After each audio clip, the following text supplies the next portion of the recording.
Open Your Eyes is brought to you by the Belize Bank. Our country, your bank.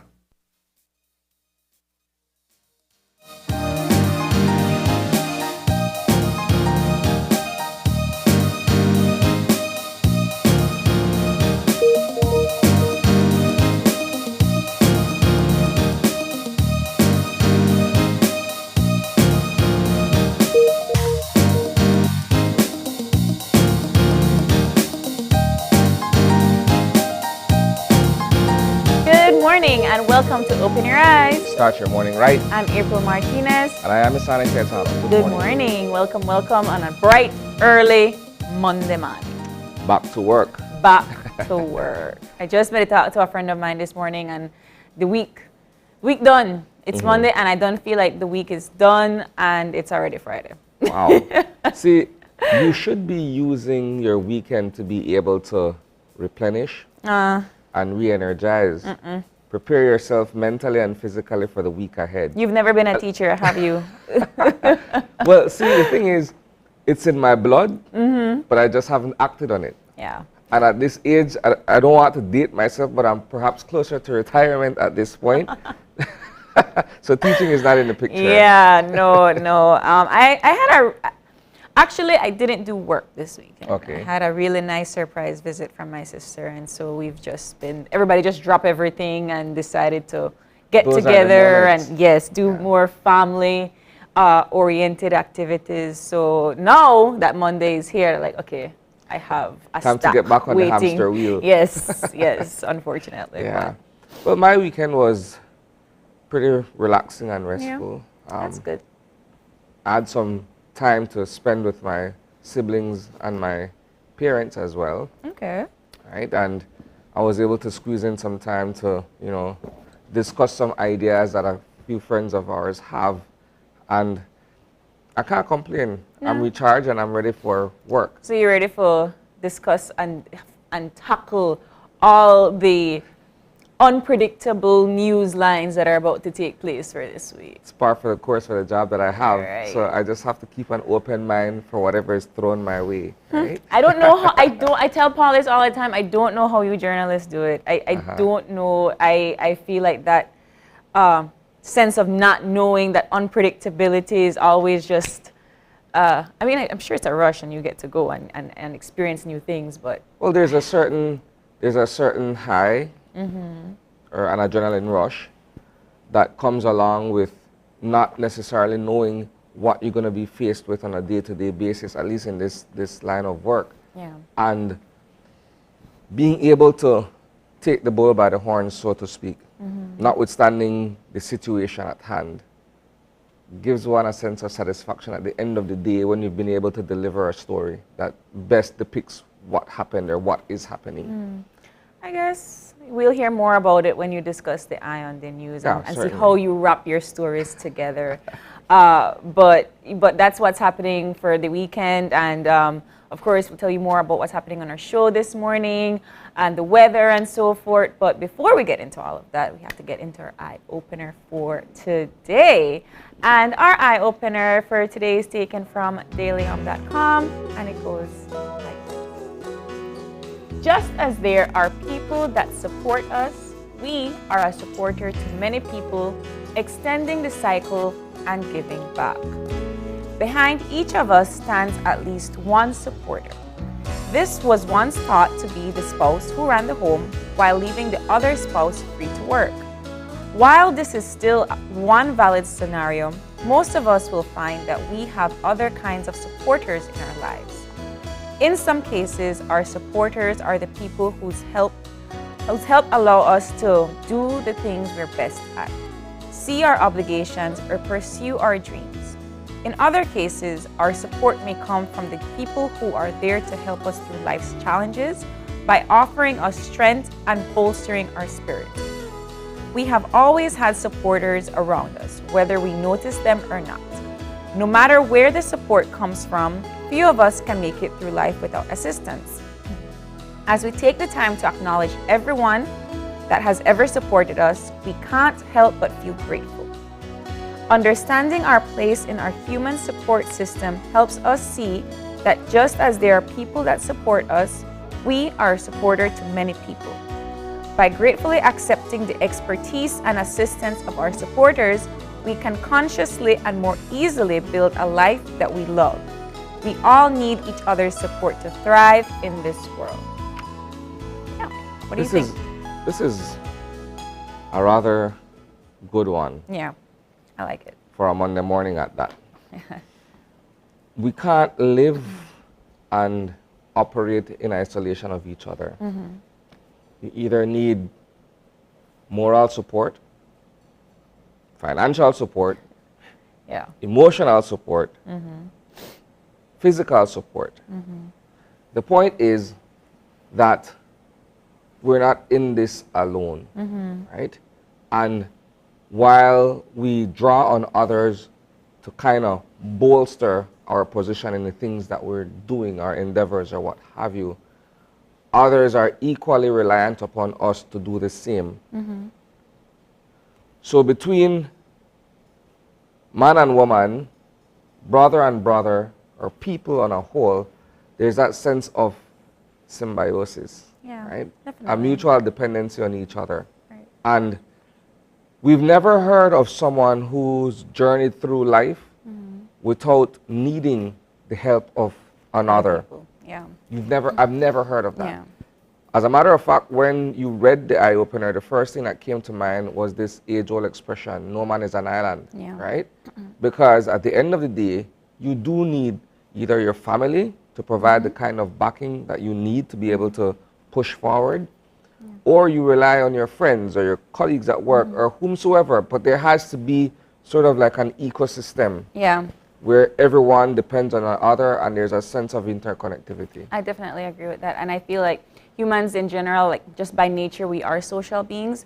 So even if we try to be alone or try to do, you'll notice that you try to do something by yourself without asking for help. It will never quite go the way you plan, or the results will never be what you would expect them to be, because you need support. You need people. I always see people say, oh, I do this by myself. I make this by my own. I never...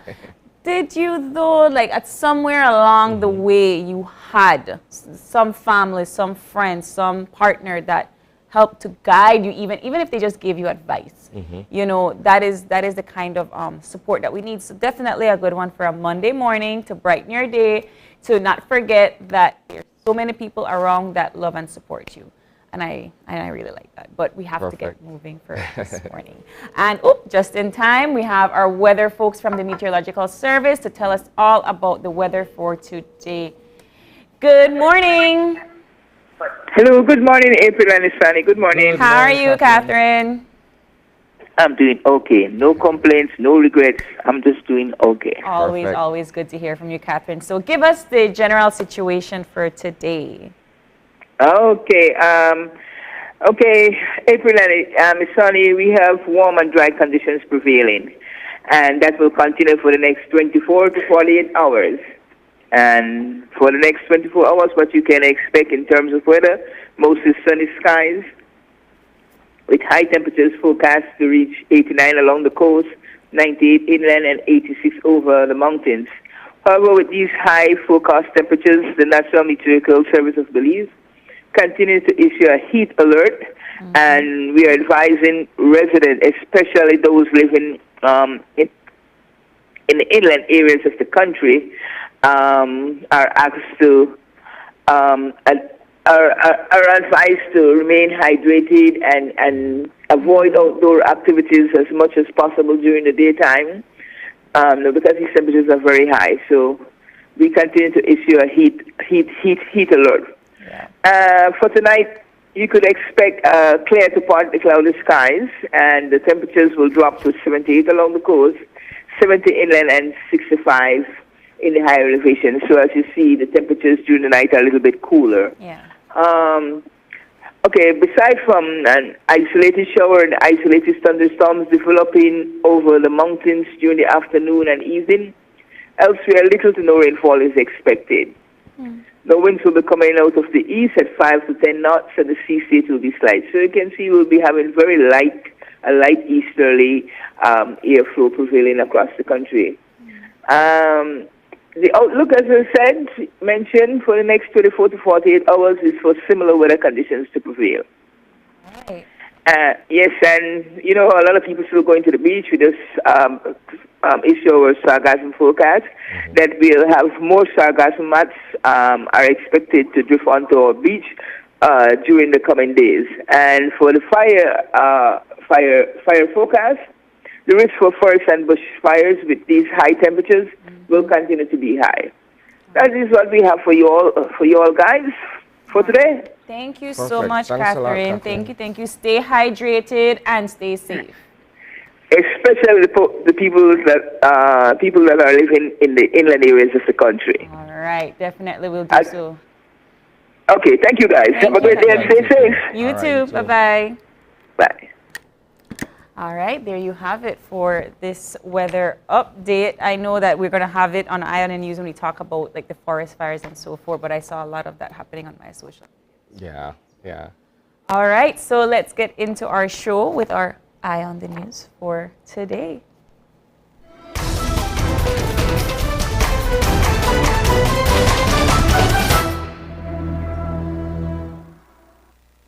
There are a couple of things that I want to touch on this morning in this particular segment. Beginning first of all with the House meeting that was held on Friday. Friday was, for all intents and purposes, a historic day.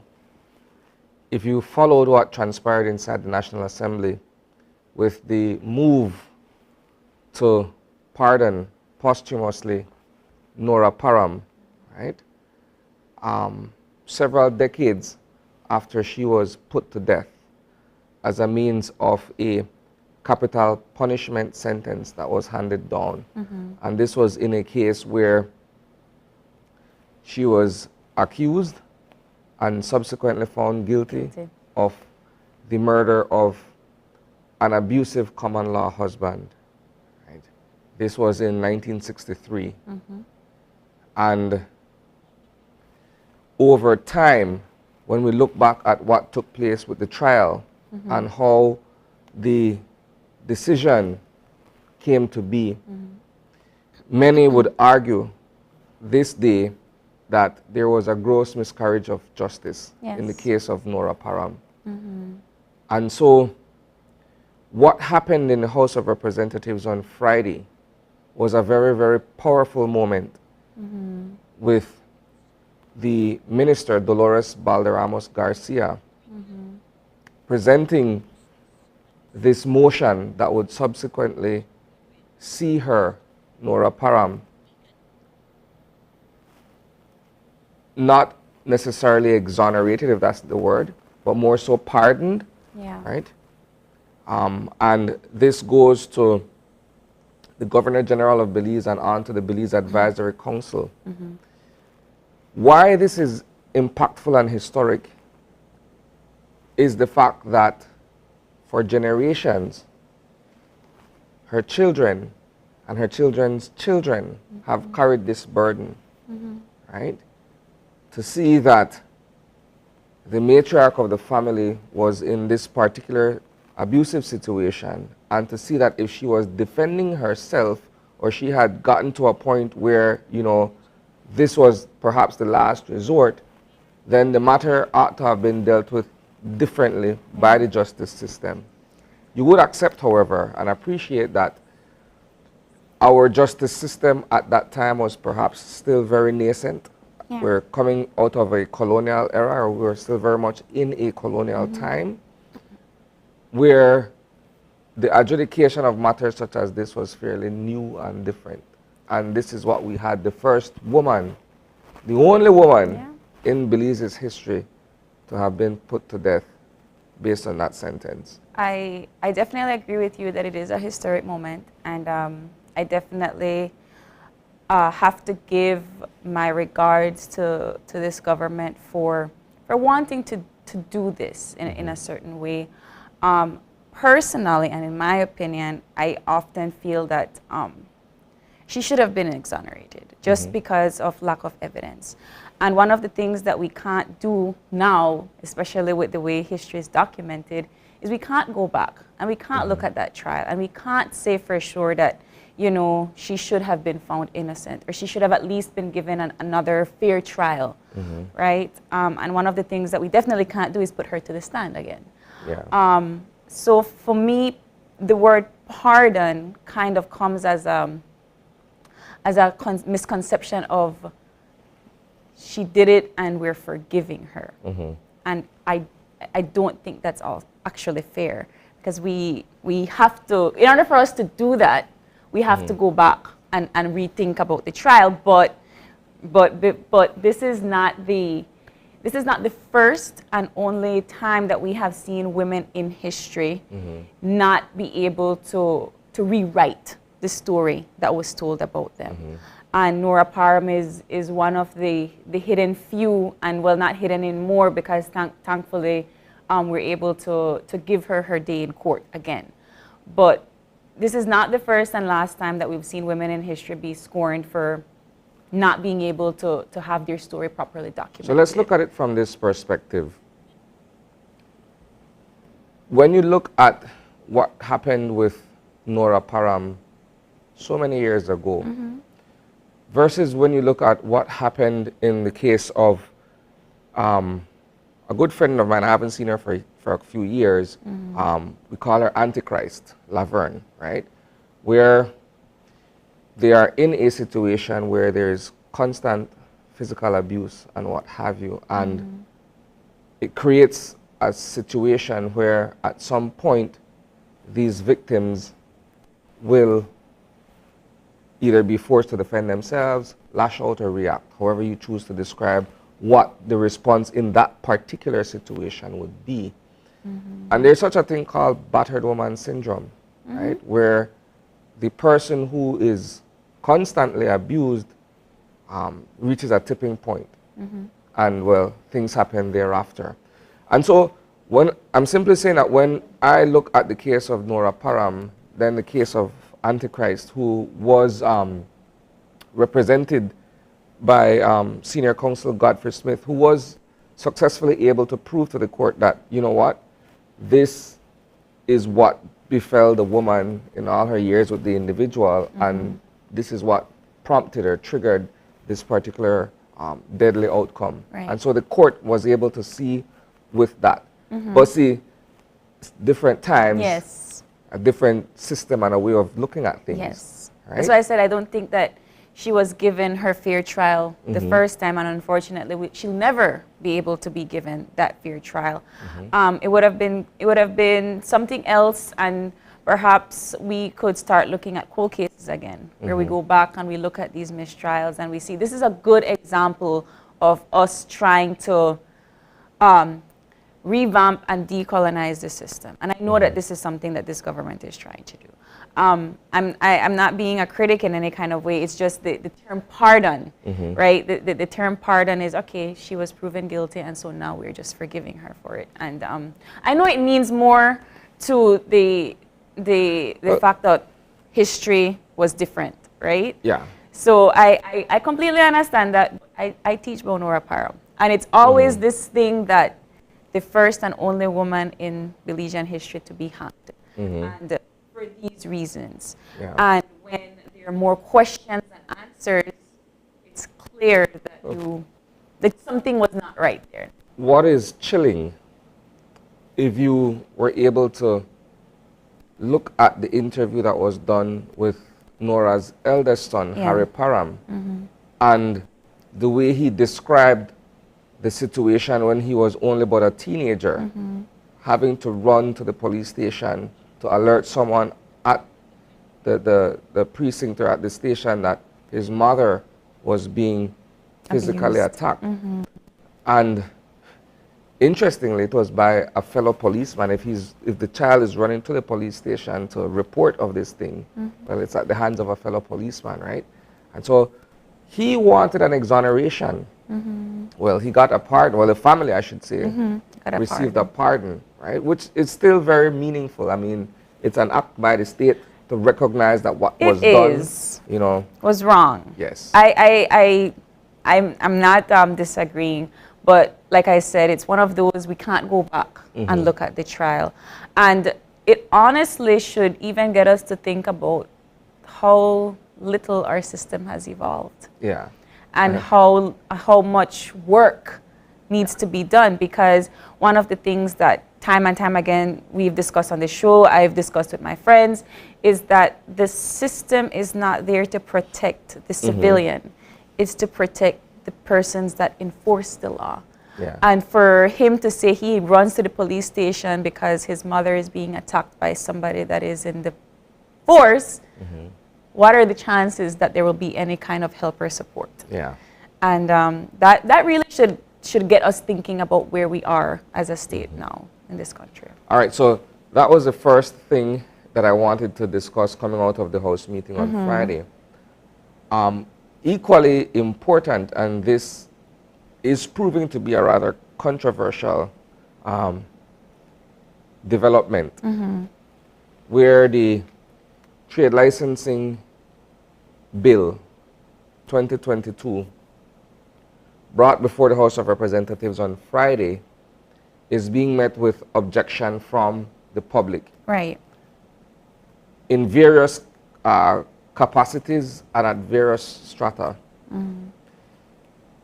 What the new trade license proposes to accomplish is to be able to collect additional taxes as a means of government revenue from certain businesses, certain transactions as well, right?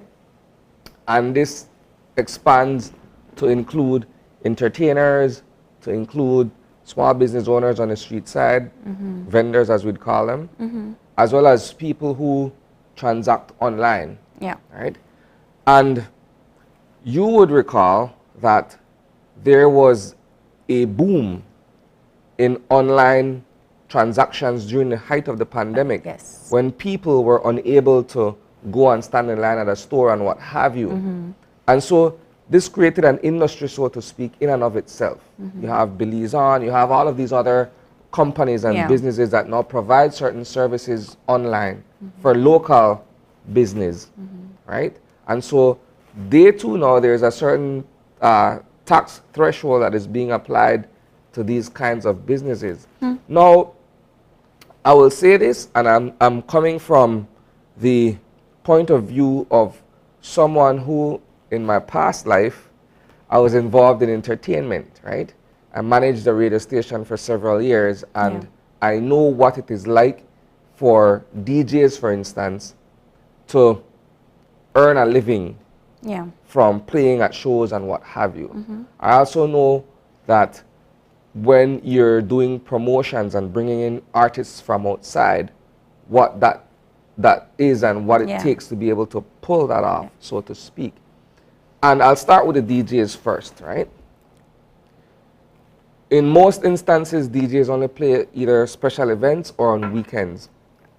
And it is not as profitable or lucrative as it seems, right? When you have an event, you have to take into consideration several factors: the door, the bar, the overall charge of entrance, and what have you. So the promoter will have a certain fee that is due to him. The talent, in this case the DJ, calls his price, and you still have to pay for the venue, the consignment, and all of these other things. So at the end of the day, when you do all your calculations for profits and losses, there really isn't much there. I'll be honest in saying that, because I've managed DJs before and I know what it is. And so now to be able to apply a certain tax on that at a point where we're still very much in the rebuilding phase, we're rebounding, we're trying to come alive once again, it's stiff. And that's only for entertainment. If you look at the people who are doing vending on the street side and that sort of stuff, they too are trying to pull the little that is left out there for them to survive, and they will be taxed as well. I think that we don't talk often enough about the small businesses and the people that are in the creative and culture sector. We often, even as a society, right? We often we don't think about all the work, efforts, and resources it takes to host an event like Project X this weekend. So we kind of just go for the entertainment.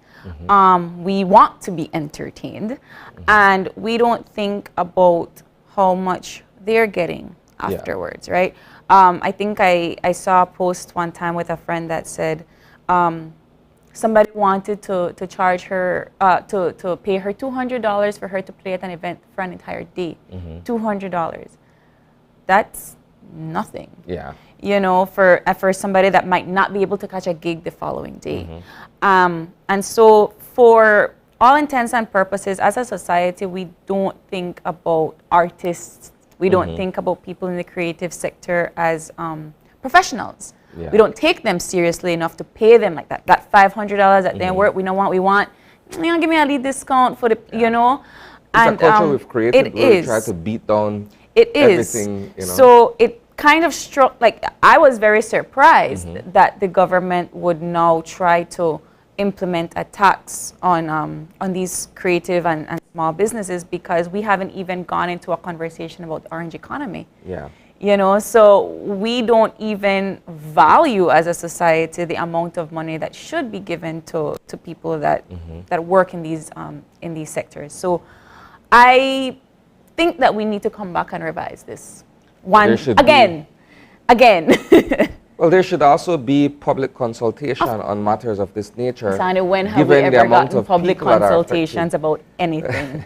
Well, it might seem as if though we're simply saying that is the course of action to be taken, but it ought to be. It ought to be. People are affected by certain decisions that are made at the parliamentary level. The least that can be done, reach out to them and see, okay, this is what we are proposing, you know, give us some advice, give us input as to, okay, how we can tighten things up or whatsoever. If it's a necessary evil, so to speak, it has to be, but at least have a discussion to be able to include, you know, input from other people who are directly affected. I agree. So, I don't know how it's going to survive. We'll see, because like I said, it's being met with objection from a lot of people in different corners. So we'll see what the fate of this proposed legislation will be. Now, finally, as we're running out of time in our segment, there was an incident that happened on Saturday morning, in the early hours of Saturday morning, here in Belize City, that involved several young men and firearms being discharged. Now, from the police report that has been shared with us in the media, there was a verbal dispute between the deputy mayor of Belize City, Micah Gooding, and a traffic warden, Mr. Kenyon Tillett, or Wilson, whichever of the two names he goes by. And Micah reportedly got in his vehicle, a black SUV, and drove off. Several persons were traveling along with him inside that vehicle. In the process of driving off, someone from within the vehicle purportedly fired 3 shots. I'm not sure if it's in the direction of Mr. Tillett, or they may have been shots fired in the air or what have you. 3 shots were fired. And this young man produced his licensed firearm and fired 4 times in the direction of the vehicle that's moving away. And in the process, he injured one of the occupants of the vehicle. Yes. The police report that sometime before 3 a.m. on Saturday, Mr. Gooden showed up at the Queen Street Police Station to lodge this complaint. But when you also read the situation report that was taken based on the incident, it also says that during the argument or the verbal exchange, Gooding's firearm was visibly, you could see that he was armed, he was carrying right? it, Yes. I don't know if that escalated the issue or what that what bearing that had on Yeah. what took place thereafter, but that was part of the description that was given in terms of what took place. Now, I'm saying all of that to say this simply, right? When you're in public life, there are certain expectations that society has of us. I say that because we're also in public life, right? So one has to be able to carry him or herself in a manner that is befitting to Exemplary. the position that you have. Right. In this case, we're looking at the deputy mayor of Belize City. Yes, he's a councillor, but the office that he holds is the second most important office in the city's administration, right? And so there's a certain responsibility that comes along with that. I'm not here to say who started what or whatever, but there's an expectation, sir, that you have to be able to comport yourself accordingly. Right. Right? And I think that's part of the discussion that is taking place right now.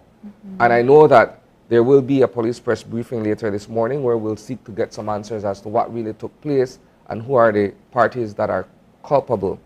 What I can also tell you is that late last night, the police department issued an update on the matter to say that Tariq James, who's one of the occupants of the vehicle, along with Mr. Gooding, and of course Kenyon Tillett Wilson, they've both been remanded until their court date comes up. Yeah. So these men have been charged for discharging their firearms in public.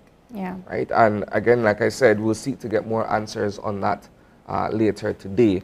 But it brings us to the end of our segment. I don't know if you have a final input on that. No, I just wanted to say that it's a little bit disappointing that these are the matters that we have to come here and discuss, especially when it's somebody in the public eye, and not just somebody in the public eye, but somebody that we are relying on to make decisions for us on a regular basis.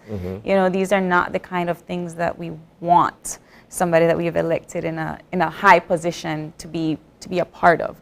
But nevertheless, I hope that whatever charges need to be taken place and whatever consequences need to be taken place, they're taken at the right direction in the right manner. There we go. All right, so that concludes our Eye on the News segment for this morning. Of course, these stories and more you will be able to catch live at 6 p.m. And of course, if you're not in front of your television, that is fine. You can, of course, catch the content on Facebook and on YouTube. Awesome. So, of course, Eye on News.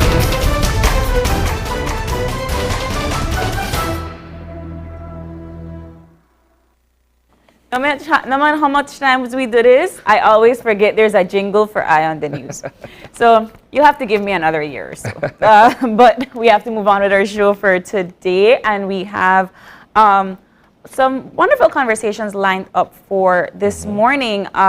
The first conversation for today will be talking about an update on the trade winds of 2022. As you know, Belize is one of the hosts for the trade winds this year.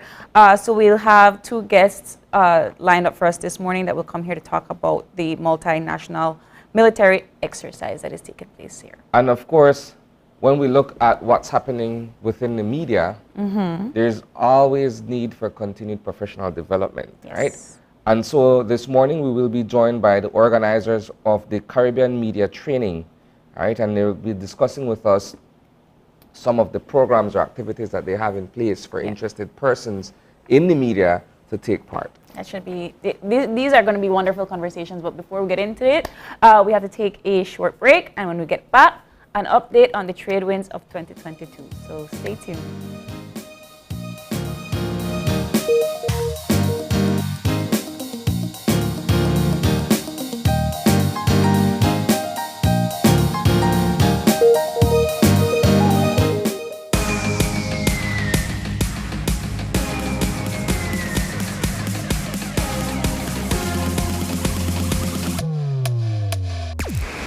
Download the SmartStream app on the Android Play Store and create your account to get access to movies and stream at home or on the go. Prepaid customers can purchase regular data packages or get a discounted rate on a special SmartStream package by dialing 7737. postpaid customers will be billed monthly. Never miss a movie again with SmartStream.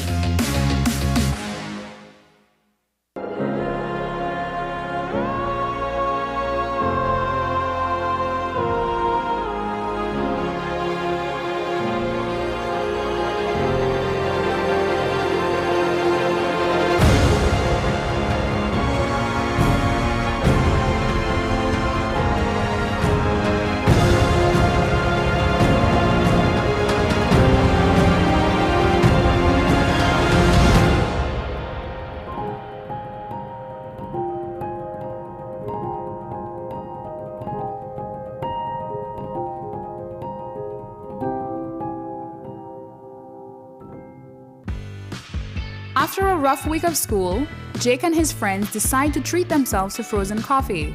And since they don't have cash on them, they decide to use eCash. With eCash's geolocation feature, Jake can easily find the nearest coffee spot. With eCash's built-in option to split bills, Jake can pay the bill and his friends can reimburse their portion of the bill. Jake scans the merchant's code and confirms payment.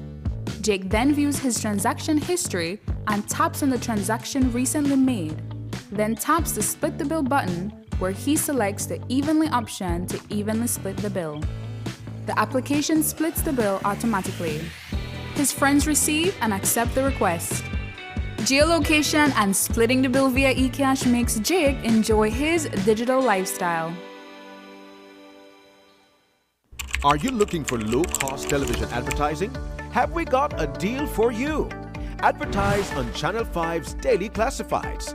Channel 5's Daily Classifieds is one of the most effective methods for introducing yourself and your business to the community. Use our Daily Classifieds to recruit employees, promote specials, promote your products or services, promote a business opportunity, increase traffic to your website, and advertise items you have for sale. Let us help you to save valuable time and money.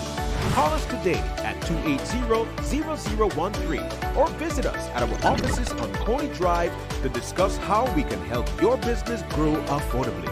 Channel 5 Daily Classifieds. Advertise today.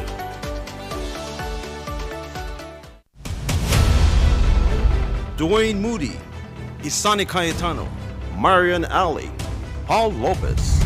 Your News 5 Belize teams do whatever it takes, go wherever they need to go, so you can catch the story wherever you are, whenever you want, on whatever device. Channel 5 Belize on television, Facebook, Instagram, and YouTube. Because news is now everywhere, all the time. And so are we.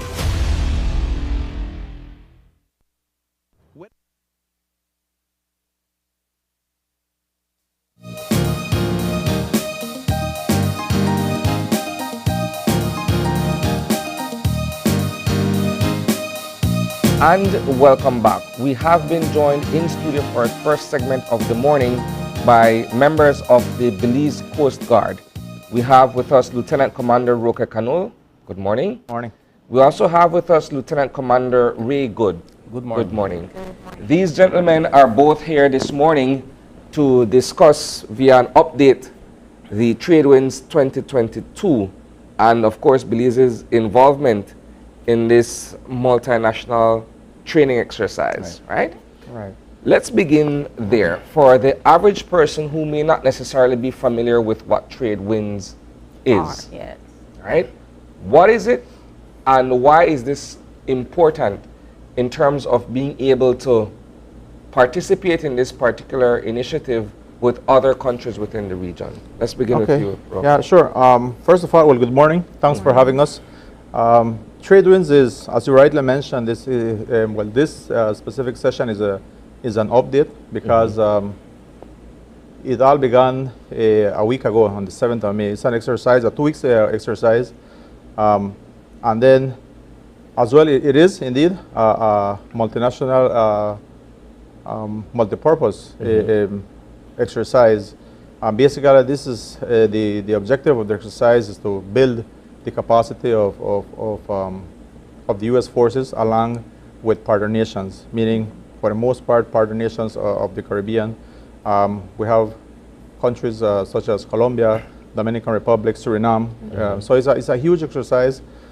This exercise dates back to the mid-80s, 1984 thereabout. It all began. Very important for Belize specifically. You know, it allows us to analyze what we have, areas that we need to improve. You know, and also for the partner nations is to enhance the interoperability. You know, building partnerships, you know, relationships within the region in case, you know, we need to respond to a regional threat.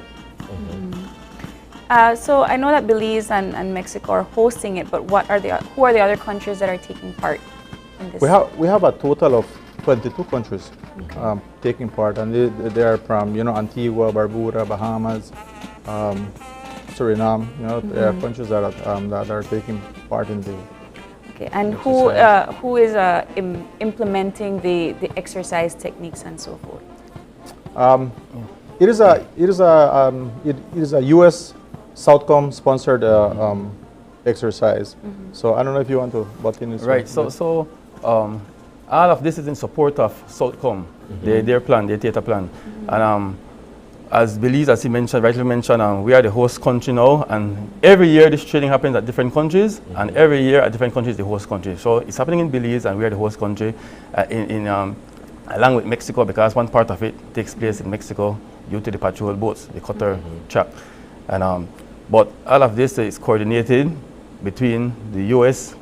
and Belize. We are the lead coordinators. Talk to us about some of the activities that fall under trade winds. We know it's a joint exercise, but I'm assuming that there are certain activities either on a day-to-day or over the course of the 2-week period that the participants have to be engaged with. Okay. Well, the infantry, the army side, they have their portion of it mainly being done on mainland. For us, the Coast Guard, we have the maritime aspect of the exercise. We have 3 different tracks under the maritime aspect, which is the engineer track, the dive track, and the what is referred to as the tactical track. Under the tactical track, we have the maritime law enforcement and the small boat handling. In the maritime law enforcement, this is where these guys refresh. And I will use that word refresh because it's something that this is our bread and butter, you know, law enforcement, maritime specifically. They refresh their skills when it comes to boarding, interceptions, you know, searching, and those kind of activities. In the small boat track, you know, when it comes to recovering persons in the water, docking, slipping, you know, transferring personnel from one boat to the other. These are the types of activities that these trucks are doing. Let me add, with all this, these set of trainings come with planning. There are a series of planning in the past that all different part of the nation get together, the leads, and we plan different training. But since we are the host country, they will prefer our requirements for the training, and that's why these specific areas as dive, engineering, law enforcement, these comes up because when it comes to the engineering training, we use a lot of small boats, unlike other countries that have patrol boats, larger patrol boats. So the engineering training is very important to us as it relates to sharing those different skill sets with other countries. Is it safe for one to surmise that since this whole training began in the 80s, as you've mentioned, perhaps these trainings are centered around certain regional challenges, certain regional concerns, if I may, right? And so that perhaps what those concerns were in the 80s aren't necessarily what we're faced with now. I say this because I'm thinking about the transnational drug trade, for instance, right? And the fact that this part of the world, we're looking at the Caribbean and North America. This is the corridor through which the drugs move from south to north and points beyond. When you look at the kind of training that you guys are doing, does it take into consideration what these regional concerns are? It does. It does a lot. You know, when you're looking at transnational organized crime, we're looking at all sorts of things. You know, drug trafficking, human trafficking, contraband, all these things. The maritime law enforcement, you know, it focuses on that. You know, how certain procedures to do. You know, they also talk about international law. You know, what are these rules that govern? For example, when you're handing over something that happens in international water between two countries, you know, these are the things that, you know, all of these things, the trainees, the participants, they're taught, they're refreshed on these things, so that should there be any situation, you know, as such, then they know what the procedures are in order to have a successful mission, you know, especially when it comes to the processing of these illegal activities. Yeah. And also, since it's a joint training exercise, different countries have different ways how they enforce their area, in their water. So it shows that everybody shows how they do their one, and the US will show how they'll train how they do it, and then we come to an agreement and say, yeah, we can, you know. What are the different tactics that follow? So how is it different from 2021 or 2020 or 2019? I'm not sure if you had it during COVID, so how is it? There was a 2-year pause. There was a 2-year pause, right? So how is the 2022 different from the training in 2019? Well, the different countries, like I mentioned, it may happen in a different country. So Tradewinds was in a different country at that time, and based on their training needs on the planning conferences, those training needs will require whatever they want. So it will always be different, but the main focus will always be the same as it relates to the main focus of the outcome, what they want to achieve. But at the end of the day, the training might be different. So what was the significance of this year's Tradewinds 2022? What did you want to impact mostly for your participants? One of the objectives of Tradewinds is interoperability. You know, very important, because as Mr. Good rightly mentioned, different countries do things differently. You know, it may not be a big difference, you know, but there are something that you know, that some of the procedures that they use. When it comes to international law, we all have to abide by those set of rules and regulations.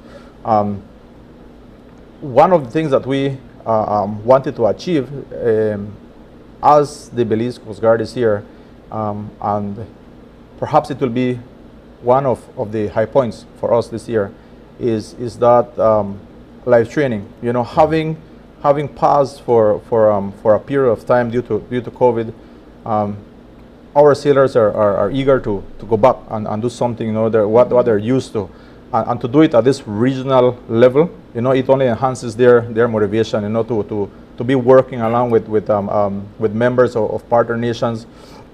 As I mentioned, the one of our high points is or will be the live firing that we had out on Saturday, of where myself and the commandant were out there.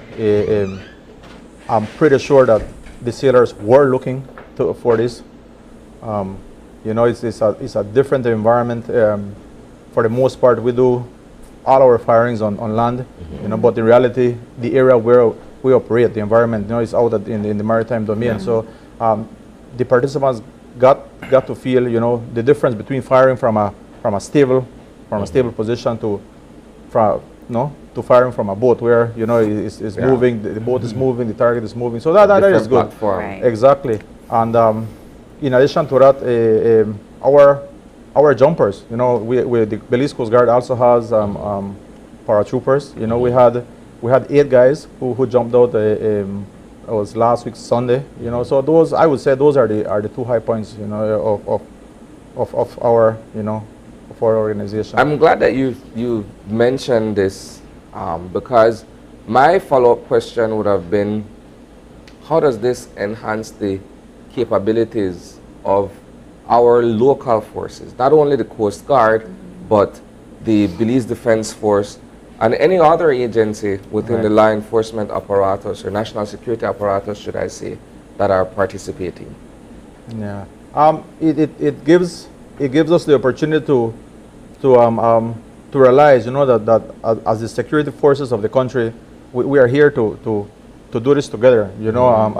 When you look at BDF jumping, Coast Guard jumping, we are a maritime element. Belize, the defense force is an infantry element. But when you merge them together, you're doing air operations, as security forces, not necessarily only the infantry, but also the Coast Guard. In addition, this really builds morale for the military, especially in Belize, because training is a must. In any military, you have to be training and training and training. And sometimes we find out in our security forces that we sometimes always overlook training because of other commitments. But there should always be that training cycle within any military. And so this builds morals for the sailors or the soldiers at the lower end, where they will get the morale build. They feel they are part of something military, really be part of it. And so we need to do these things more. And that's the reason why it circulates at different countries as the host nation, to have that impact more. I think it also allows for you guys to build a sense of camaraderie with the other participating countries.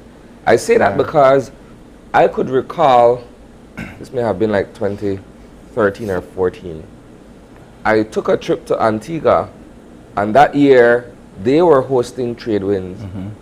And I wasn't there to cover, I was simply there on another purpose, but I got to see the kind of bond that was formed between, in this case, I observed a couple Belizeans who were members of the BDF, who were very, very close with the other guys who were participating from various countries. And I only met them, or I saw them, not while they were actively engaged in exercises, but afterwards.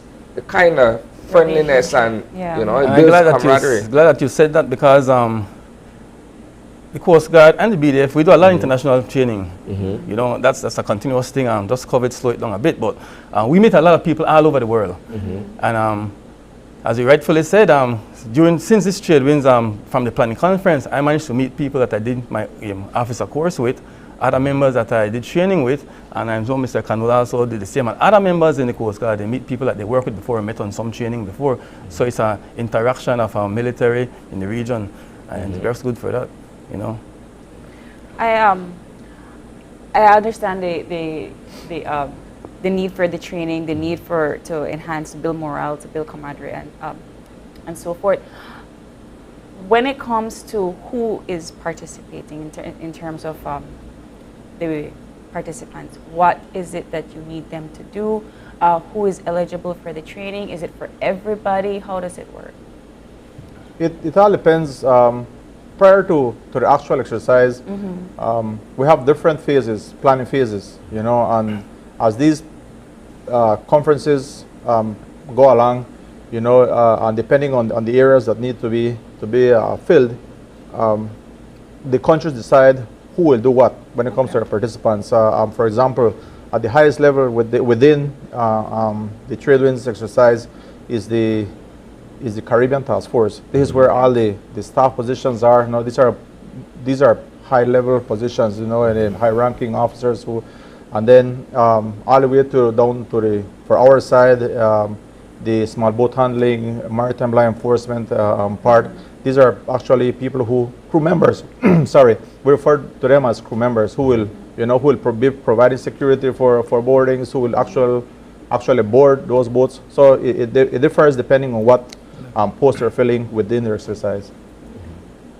All right, so the U.S. Southern Command has a particular objective where it concerns our waters going south, right? And when we look at the idea of regional security, those objectives are at the forefront, right? As I've mentioned earlier, Transnational crimes such as drug trafficking and human trafficking are high on that agenda, so to speak. Is there a perhaps ranking of where the countries are in respect of being able to fulfill the objectives on that agenda? Like, for instance, right? If you're looking at Belize as one of the partner countries, you're looking at another island state as one of the participating countries, and you're looking at Mexico, for instance, right? And you look at all of this in the context of what the overall objective is under the U.S. Southern Command, then I could say, well, okay, well, Belize has been making strides in terms of improving its capabilities in this area. Or, you know, Mexico has been doing everything to curb human trafficking along its terrestrial borders and what have you. How do you monitor and how do you create a system where you can evaluate the progress of every country? Okay, when it comes to ranking, as you mentioned, transnational organized crime is not a war that one country can win. You know, it's a constant battle. You know, and it is not being fought by one country. It's a joint effort. You know, so we do from our side the best that we can in order to fight that battle. You know, and I'm sure that our countries, well, the partner nations are doing what they can as in order to fight this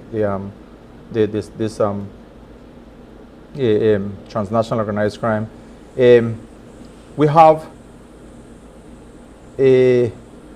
We manage information, you know, and this is at a higher level, you know. But I am pretty sure that, you know, we are doing what we can, you know, and all partner nations are doing what they can in order to come together, you know, and say, no, this is where we are, this is what we need to do, this is where we're failing, you know, and to put measures in place, and all in order to be more effective in fighting that crime.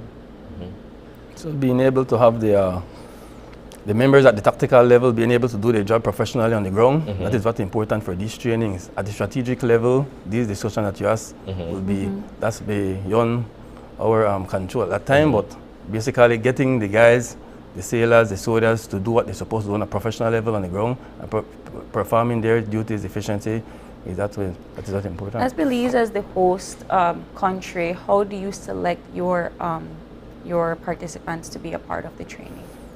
It is all based on the training that is available at that time for the training. So, Mr. Kanu, you can talk on that because you selected, you were part of the selection process for those members. Right. So, the fleet is the operational unit of the Coast Guard. So they're the ones who do all our operational mandates. You know, they're selected within the operational unit, and it depends on their skills and what they're operating as. For example, coxswains, who are the boat handlers, you know, when the fleet does their selection, you know, these are the people who are specifically assigned to for example, to be a coxswain for the exercise. So and it goes like that for all other spots that we need to fill or to fill. As I mentioned again, these guys who would be new, what we refer to as seaman apprentice. For the most part, they would be selected as crew members, because this is where you start. You know, you begin as a crew member, you learn what you need to learn at that level, and thereafter you are qualified as you go along in different areas. Is there perhaps some degree of friendly competition between the respective participants from the different countries? I ask that because we look at Coast Guard as the pinnacle of fitness, of proper conduct and behavior, and everything that has to do with law enforcement. That's how we Belizeans look at you guys, right? So now you're participating in this regional exercise where perhaps some of the best from these respective countries are also participating. How do you guys stack up? I am pretty sure that when it comes to competition, and I'll talk for myself, while going up, through the ranks, I was competitive, So I'm pretty sure that within these specific areas, there are people who are competing to be, I want to be the best sailor, I want to be the best coxswain, I want to be the best patrol commander. So I think from a Coast Guard perspective, I know there is that level of healthy competition, considering that, you want to be effective in your area. So you will do, you'll study, you will work harder, so and that is very good. Once we have that healthy competition, I think it is something excellent for the Coast Guard. This is where people prove themselves and they work hard in order for them to prove themselves in their fields. The thing is, trade wind is not really a course, it's an exercise, and it's hard to see competition, but we notice some, from time to time in trade winds and going on different trainings, as members on trade winds on different countries we attend, we always want to go and take our A game also, especially the training that you're going on. So I noticed it in the engineering training last week where you have different countries, each of them on different boats working on engines, and everybody wants to be the one to try to show that they can do this and do that. So I believe they send their best members to partake in these trainings to, to show that they are good. I guess that's why I asked how you select your participants. Is there a competition or so forth to send your best man out there? But I want to ask in terms of results and how you think your fleet, your participants have been doing with these trainings in the past few days. I can say that, and I can talk from the engineering part because I'm not out at Calabash Key where the line enforcement, I know Mr. Cannell was out there. Moving around at the engineering and the dive area, I can say that these guys are very motivative and they have an end state that they want to achieve. So they have a goal that they want to bring out a number of boats and say they can land to, because part of the training is to take some of our small boats that are not working, at the end of the course being able to have these boats operational, so that's their goal. And they have been doing so since last week. They had to slow down a little bit because they are doing well. Oh, they're going through the courses too quickly. Yeah, they were about to complete trade winds before the actual. But that's good, right? That attests to the skills. So yes, they get a lot.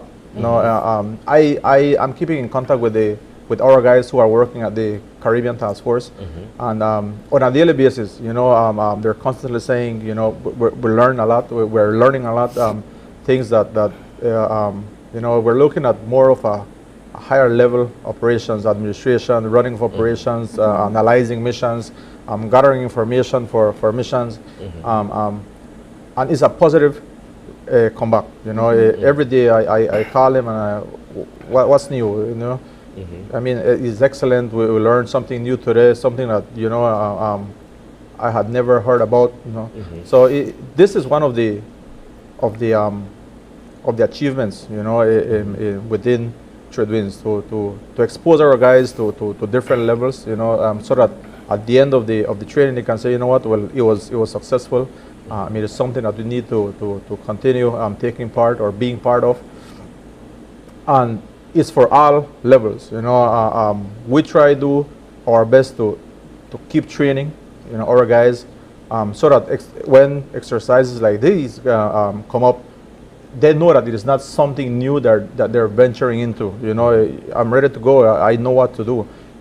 As mentioned before, there might be some differences depending on how different countries do things, but the basic knowledge is there, and they're sure that they are not being launched into doing something new.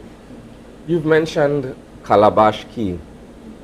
Is that one of the outposts, or is that one of the locations where this training is taking place? So it's in the Turnef Atoll. They are using dive haven at this time, generally, but we have an FOB there in Calabash also, that in support of the training, but the training is actually happening in dive haven. Okay. At the dive haven. But that's just for the Coast Guard, That's just for the Coast Guard phase, because you have the Maritime phase, All right. Yeah, and this is where we have the guys. They're all being lodged out there, for the 2 weeks. This is where they're doing the Maritime law enforcement, the small boat handling. That's where we did the live firing. And prior to live firing, we we sent out what we refer to as notice to mariners, to airmen, for them to be, cognizant that this area will be active. Obviously, all the safety measures are put in place. It is a control area, but it was because it was conducted on Saturday, So that's where these trainings are happening for us. So no reports of anyone being injured during this activity or anything. Not as yet. Nobody. Not I will as say yet. not as yet because it's not finished yet. But yeah, thankfully, everything is going as programmed. So far, we haven't had any major incident, injuries. So I hope it remains that way for the remaining of the Is there a training. post-mortem or like an after-action review that takes place following the trade winds? Yes. Definitely. Yes, and it will be somewhat similar to what all the planning conferences have been. This is where, again, all the lead maritime planner, well, the lead planners, not maritime, sorry, but the lead planners will get together and we will do what we refer to as an after-action conference, where all these regional leads will get together. It should be held in Miami, and to analyze, what we achieved, what we were short on, what we need to improve on, and these things. So what is the next step when you're done with the trade winds? What happens afterwards? We committed a lot of personnel for trade winds. Coast Guard, we have approximately 90 sailors doing trade winds at different levels. So after trade winds is one, back to normal operations, and two, keep training. We just cannot allow for these skills to be, to be left, and become dormant for a while. No, we will keep training to ensure that our guys are, are up to scratch with what they're supposed to do. That's what's next for us. How does knowledge sharing work in this context where, for instance, you send these 90 guys to participate in a training, but the complement of the Coast Guard is well beyond 90 persons, right? Yeah. Right. But what they've learned, the skills and the knowledge that they've learned doing these specific trainings, how is that shared with other people within the Coast Guard? I would assume perhaps it's the same mentality within the Belize Defense Force, that you would have to learn and then share what you've learned with others. I can say this happens on a routine manner as operations continue throughout the year, as a routine, as patrols going out, and these members are on board also. Besides the normal classroom work where we might get some people that are learn exceedingly from these training. At times, we would grab personnel that are well versed with these trainings and put them into the classroom and assist. But I'm saying, like, on a regular basis, patrols going out and they are complement to that patrol, they would assist in what they learn and show the others as they go along. And training continue at these FOBs when they are deployed out.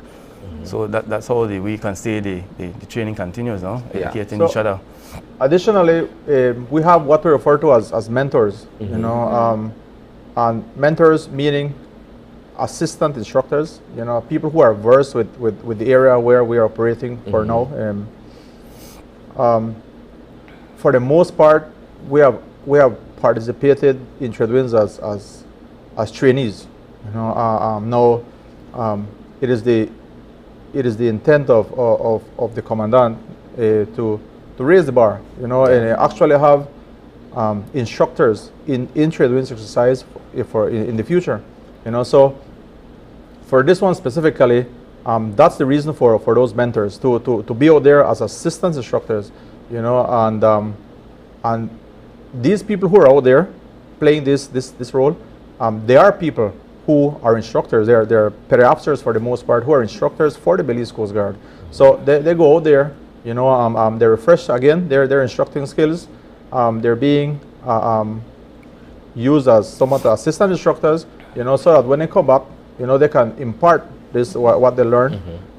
If there's anything new that they learn, they can impart it to the rest of the men and women of the Coast Guard.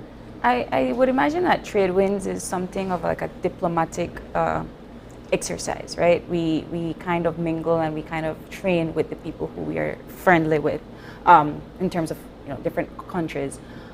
Who decides where the training is held, and when do you get notice of that?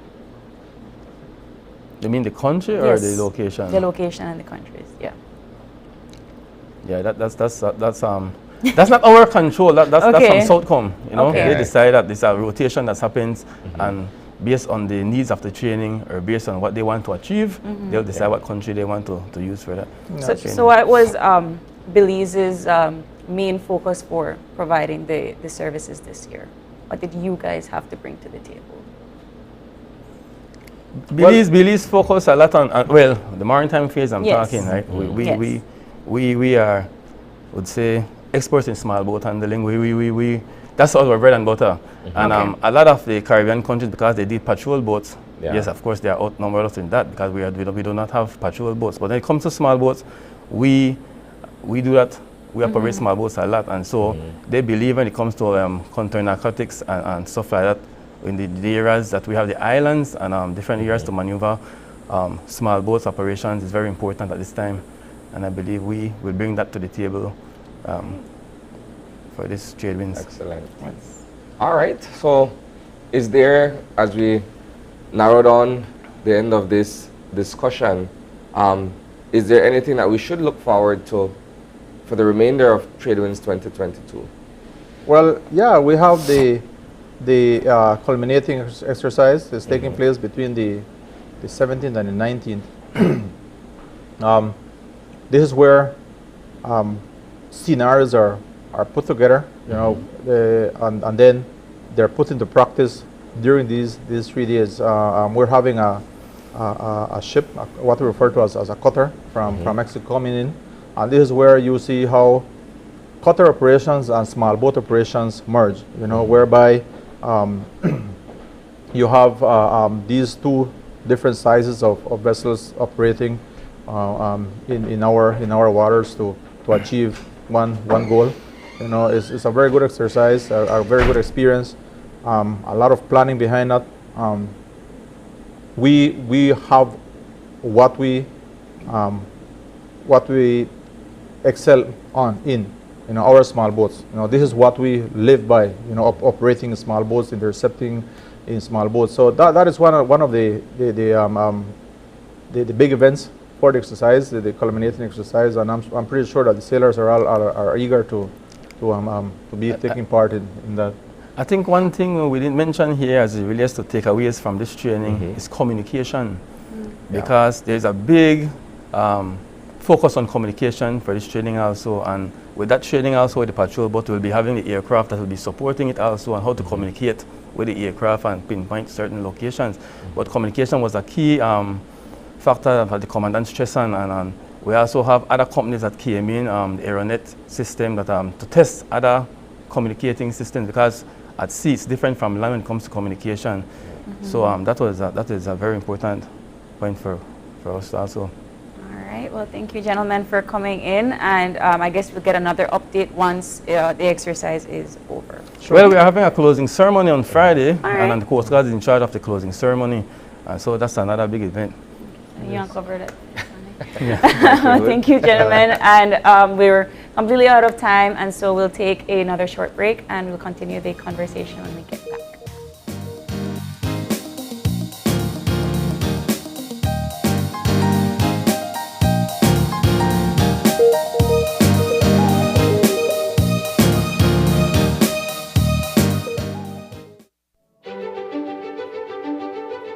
Technology is ubiquitous, and it's transforming how, when, and where we work.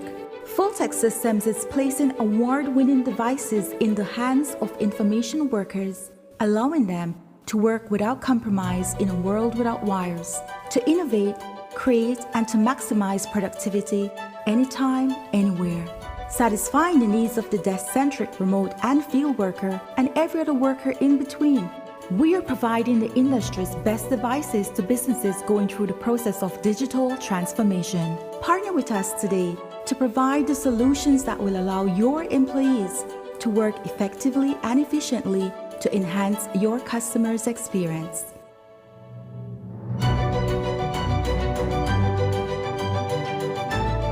Tech Systems, your technology center, where you'll come for the price, but stay for the service.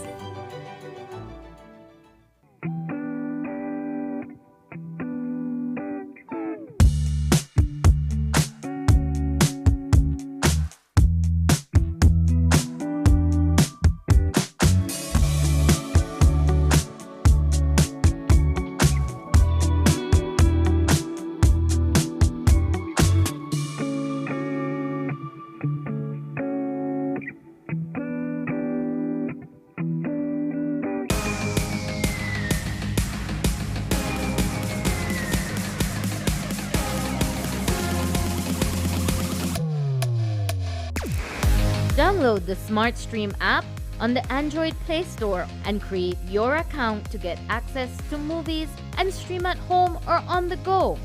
Prepaid customers can purchase regular data packages or get a discounted rate on a special SmartStream package by dialing 7737. Postpaid customers will be billed monthly. Never miss a movie again with SmartStream.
This May will be amazing at Belize.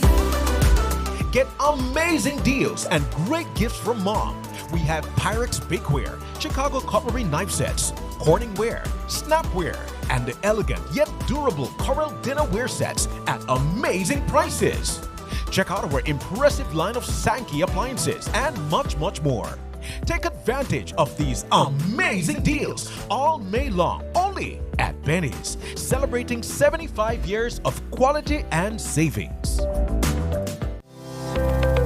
Galenia Hospital, located in Cancun, Mexico's premier tourism destination, is a state-of-the-art healthcare facility that provides highly specialized medical services. We are Quintana Roo's biggest private hospital with board-certified doctors and staff. Some of our services include Cath Lab, Adult Intensive Care Unit, Neonatal Intensive Care Unit, Emergency Rooms, Operating Theaters, Ambulance Services, and more. We are a medically accredited hospital by JCI, Accreditation Canada International, and General Health Council, providing extraordinary care in every specialty, from our cardiology department to our neurology center. We are focused on treating the entire person, body, mind, and spirit. Contact us at medicaltourism@hospitalgalenia.com or visit our website at www.hospitalgalenia.com. Come to Galenia Hospital in Cancun for a truly personal medical care experience. Your life just got a lot less complicated with Belize Bank Contactless MasterCard Debit Card. Introducing our Standard Debit and MasterCard Platinum Debit Cards. Now you can make purchases anywhere MasterCard is accepted with one tap, pay and go. Your contactless card never has to leave your hands, especially in these times. And your card is embedded with multiple layers of security. Platinum card holders get to enjoy extra benefits like price protection, purchase protection, trip inconvenience, and luggage protection, just to name a few. Start enjoying a cashless lifestyle today with the Belize Bank.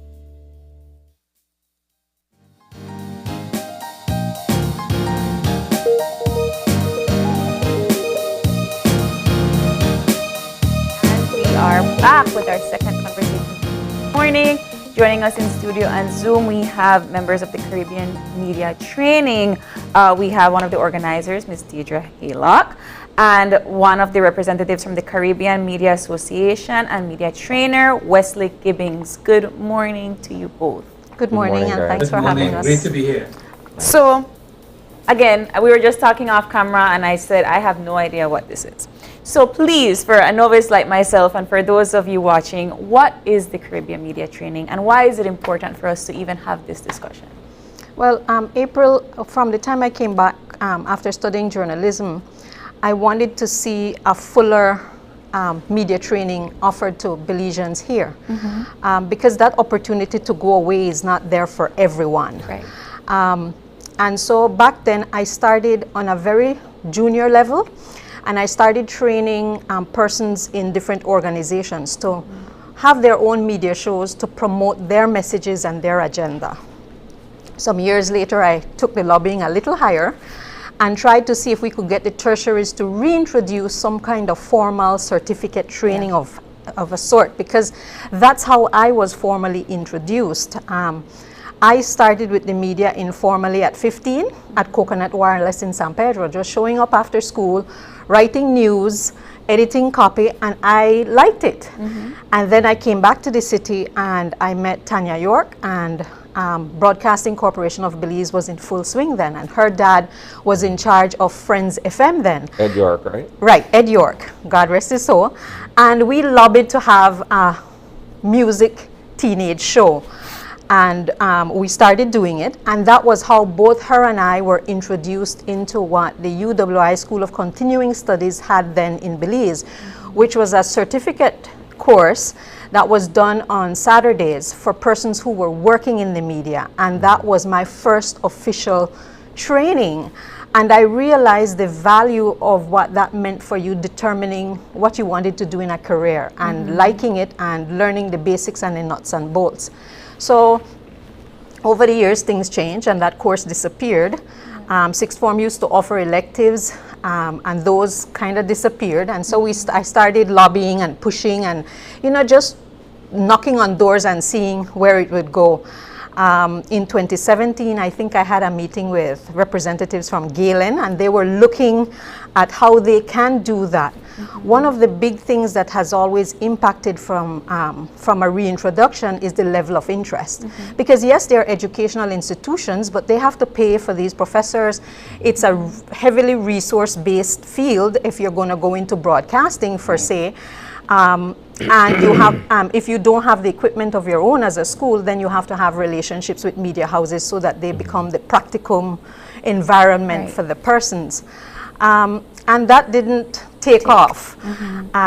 Some years ago, I met Wesley and started participating in the Association of Caribbean Media Workers trainings and sessions. And I knocked on his door and said, would you do something like this for free in Belize, because the salaries of existing media workers are so small. And also to kind of try and get them to latch on, you want to present something that will have the credibility, will have some sort of respect behind it, and will allow them to kind of, get involved. Every other profession has an association that does these career enrichment along the path, and we don't have it for media. And I thought, okay, let's see if learned persons who are far more experienced in the field than I am in the Caribbean would stand alongside us and introduce something. And then from there, I could see where we take this. Before we get into the aspects of the training, I do want to ask, we center ourselves and our lives, the entire world, around media. So why is it that we can't seem to take off into having media be something taken seriously as a profession in education and in training? What is it in our culture that's stopping us from getting there? Can I? You want to answer that question? In part. And I know Deidre is the guest, but yeah. if I could share how I got involved as well, and then maybe we could have a build conversation from there, right? Yeah. So I can recall that when I attended junior college at SJC, these courses weren't being offered at all. And this was in the late 90s, early 2000s, right? And my interest had always been in reading and writing, but to be able to present on a particular platform, so to speak. And I realized that the fact that it wasn't offered at the tertiary level, back then it was the University College of Belize, right? So SJC did not offer, neither did UCB at the time. So I was fortunate enough to be able to study journalism abroad in the United States.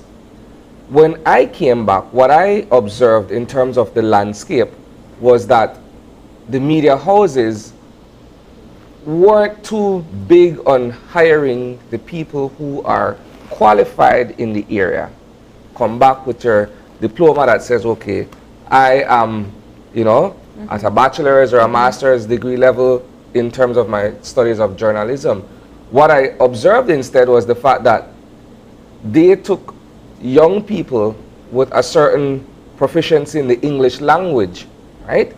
So once you have perhaps an O-level English at sixth form, they figure, okay, well, you could work, you could do this.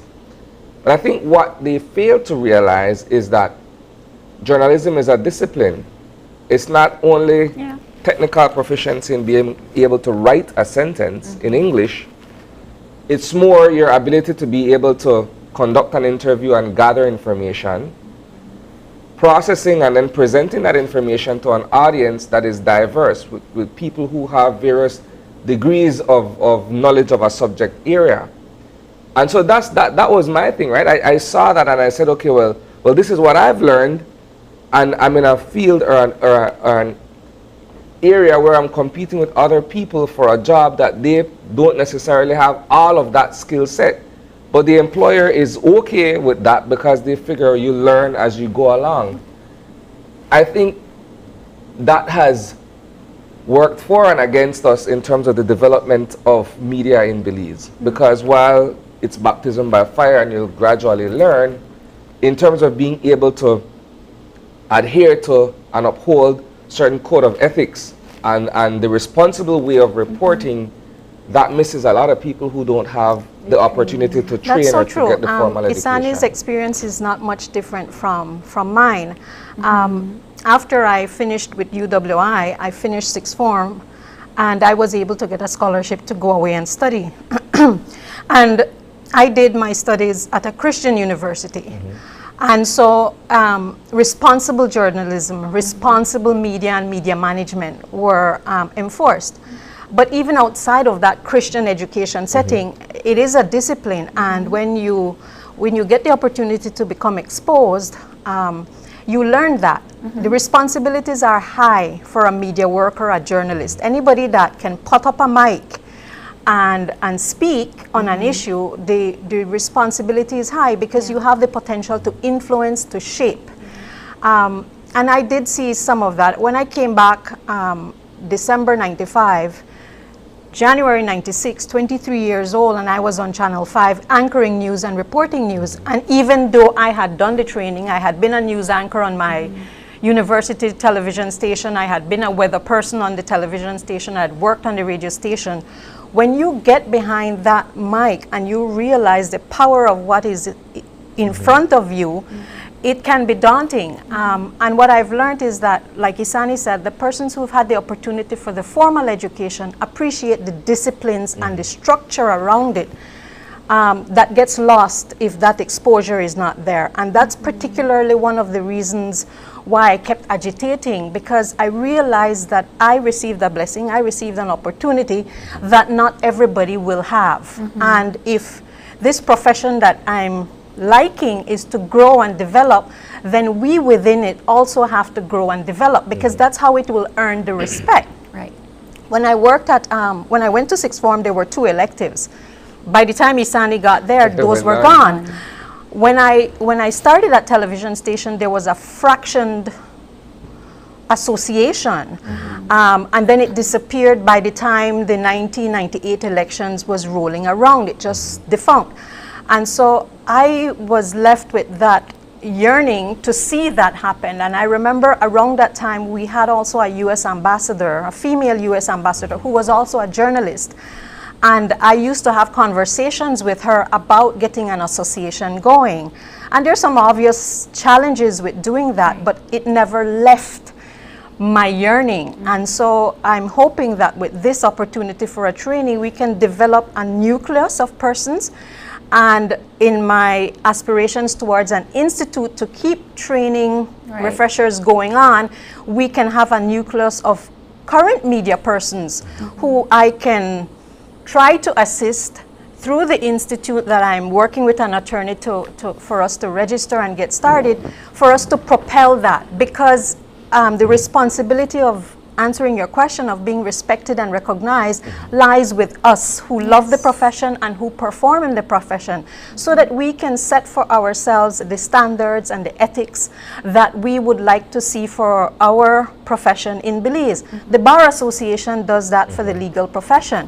There's a BMDA, which is the Medical and Dental Association, that does that for doctors. There's a Nurses Association. There are teachers' unions and associations, and we are no less honorable to have that. In fact, I think we are even more, because we bear a huge responsibility and impact on shaping and having an influence. And I think the way we carry ourselves and the way we perform in our profession will do a lot of good for gaining what you asked us about.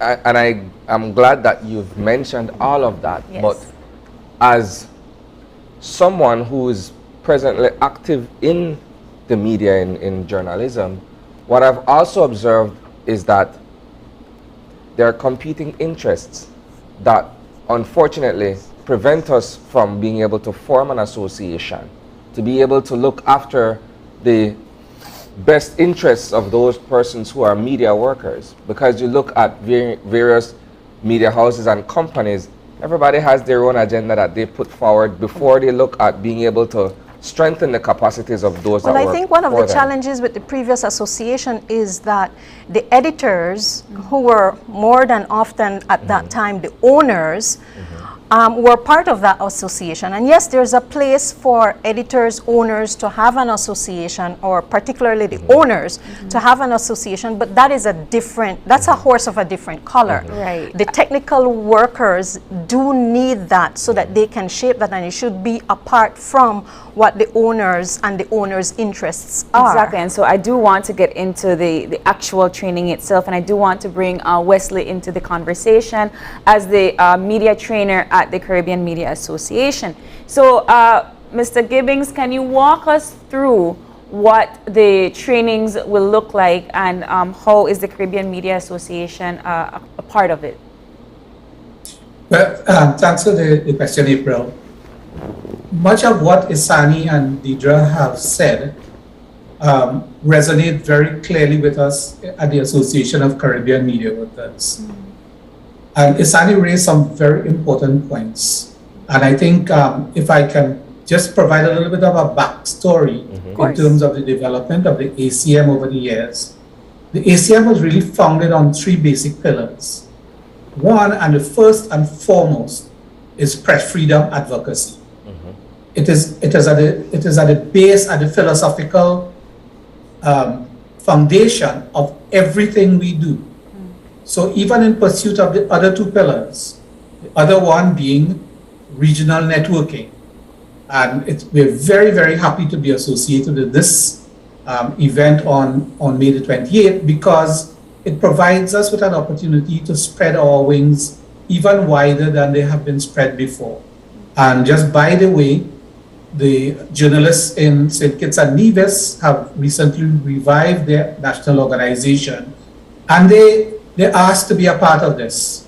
And so we gladly embrace them. I think it's a good opportunity for your colleagues in Belize to interact with some of the colleagues in St. Kitts and Nevis. So the networking is important. And the third most important pillar, the third vital pillar of the work of the ACM is training and / professional development. Now, some years ago, about 5 years ago, we decided that the training function of the ACM really requires a professional approach. And so we set about developing the Media Institute of the Caribbean, which now operates as an autonomous, independent body, linked to the ACM, but essentially leading the training efforts. Now, the ACM is involved in this particular activity because we are seeing the potential for pursuit of the first two objectives of the ACM.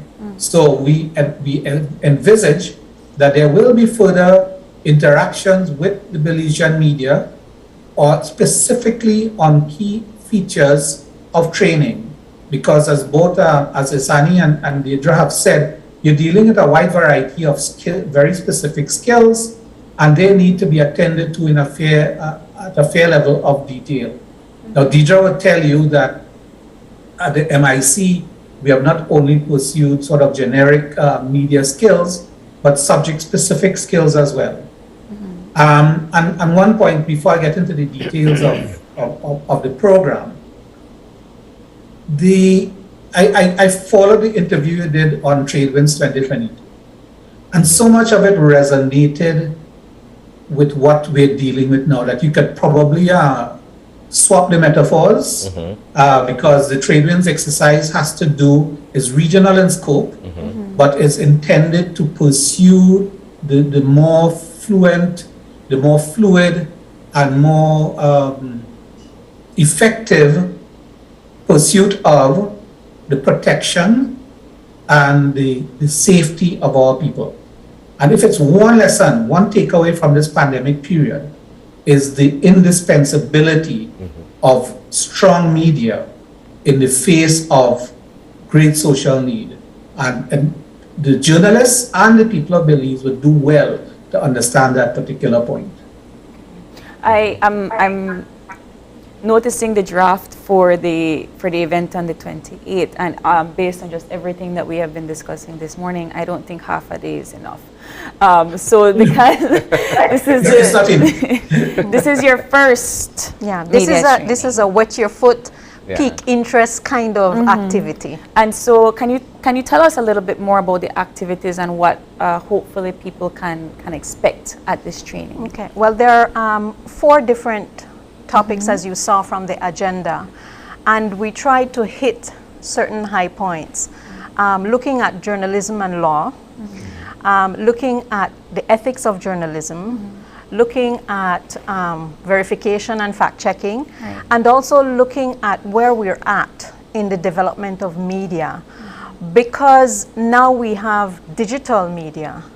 And we have these big techs, and a lot of how these big techs are operating is seeping into areas where, quote unquote, MSM, mainstream media, operated. And how do we as MSM, mainstream media, and mainstream journalists adapt in this changing time? How is it impacting us? How can we impact it in our jurisdiction and shape it? And so that kind of lively discussion. So rather than a word training, I think this is an opening of conversation with the guide of seasoned professionals and with the camaraderie of colleagues from within a jurisdiction and colleagues outside of the jurisdiction. And it's hopefully to energize and to light a fire within our media workers for wanting to introduce more structure and to shape how their industry and their profession functions. And yes, there are competing interests, like Isani mentioned, but you as a journalist also play a role. And how do you use that role and that influence that you have? I've participated in so many of the MIC and ACM trainings, and to listen to these seasoned journalists talk about the challenges they faced, how they used their skill, their influence, their experience to navigate these. Just the last training we did on Press Freedom Day talked about the influence of big tech, talked about competing interests, talked about economic viability, talked about the challenges faced during a pandemic. And so I think it is rich for our media workers to be able to have a platform for them to engage in those kinds of discussions, for them to benefit from the camaraderie of regional partners, and for us to see how can we shape and get back to a time when there's an association that looked out for the technical workers within the field, and how do we bring them to the fore to lead that association for themselves and to develop the structures for that association for themselves, but with guidance of persons who've walked the walk so many times.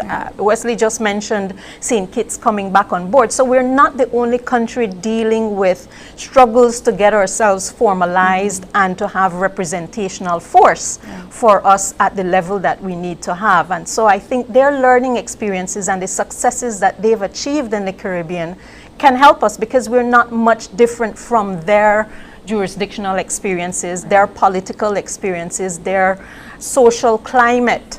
And so there's a lot to gain from this. And so I was very happy when Wesley said, yes. In fact, I think we started talking about it in 2020, right, Wesley? Just before the pandemic hit us. But he stayed at the table, you know, and we stayed at the table with it. This year he had a very busy year with ACM from January to April. And so he's wheeling out after a very hectic first quarter calendar. But I'm glad that he was able to stay at the table with us for this. So this training, can somebody that has never been thrown into the media world before, can they be a participant? Well, we're trying to prioritize first those who are already in the media, like yourself, who's already in the media. In Belize, we tend to have a jack of all trades kind of thing. Yes. And so you might find that a radio announcer at some point has to double as a journalist because of short staff, or has to read the news because that's on their shift. And so we're looking at the journalists who are doing the news, and we're also looking at the adjoining media workers who do the work like what you do here on the morning show.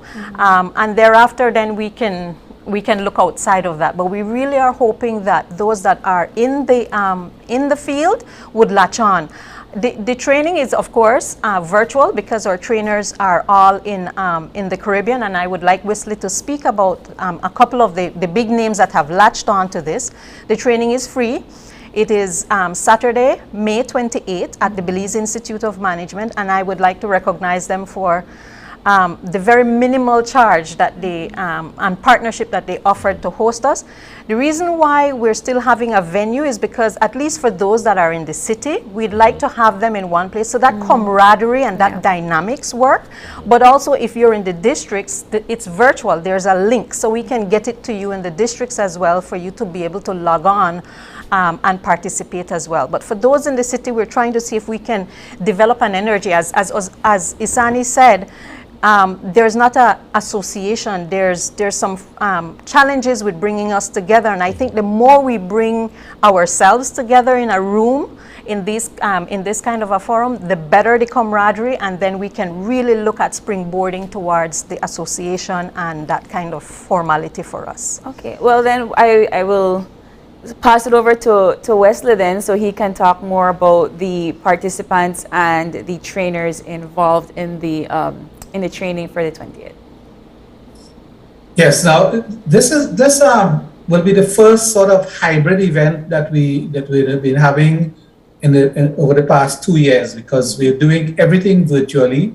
And had things been different, Deidre, I would have been sure to be there in Belize. Love Belize, been around quite a bit, been there several times. In fact, I remember visiting the studios back in the early days when Mr. Stuart Crone was there as the founder of the station. Really fantastic.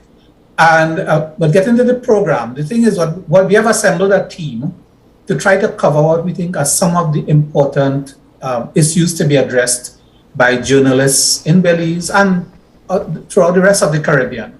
But we're going to keep it to the journalists of Belize, and of course we've invited the journalists from St. Kitts, and happy that they are there. Now the law, journalism and the law, media and the law, to me is one of the least understood features of the work that we do. And we are very fortunate to have as a leading member of our team, Justice Katian Waterman-Lachu, who she's actually a sitting judge in the High Court of Trinidad and Tobago, and she has served as a judge throughout the Eastern Caribbean.